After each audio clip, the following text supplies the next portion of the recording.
is a very easy way that you can tell whether or not a psychic, reader, tarot reader, astrologer, intuitive, whatever, is legit or faking or scamming. For those of you who don't know, my name is Nico, and I have been studying tarot and astrology since the mid-90s, and I have been reading here online for almost 10 years now. Another sign of a scammer is fatalism. Now, free will and agency do exist. Your choices and your actions do affect your reality and how certain situations play out, even if they are forecast or predicted. If somebody says, look, there's going to be an argument at the office today, right when you get into work, you're going to be noticing your coworker and another coworker getting at each other's throats.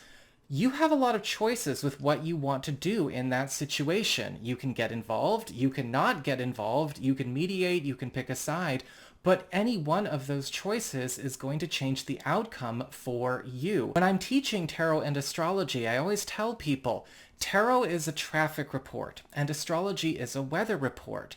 And that means how we engage with the traffic and the weather, of course, changes how things go for us. For instance, if you're looking at a traffic report every week or every day, but you're never leaving your house and you've not got anything to do with the traffic or what's going on the road or anywhere to go, then that traffic report really isn't applicable to you, right? It's just got nothing to do with your life. If I did a reading for the Virgos, right, a prediction for the Virgos, and it was talking all about their work life, but I took that week off of work, it doesn't mean all the Virgos in the world are going to go on vacation, but I wasn't engaging with that part of the traffic report. I was taking a vacation, so it didn't apply to me. And so it's really important to pay attention to where some people might be pushing the idea of fatalism, or maybe even trying to get you to expect too much from readings, right? Almost like you're sitting in church waiting for the prophet or the prophetess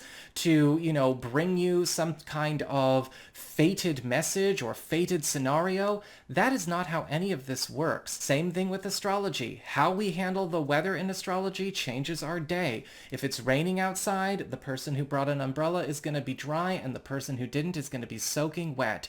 The person who decided to drive carefully in the snow is going to have a safer trip than somebody who decided to go 70 miles an hour with no chains on. How we behave and the choices we make, given what comes up, make all the difference in the world.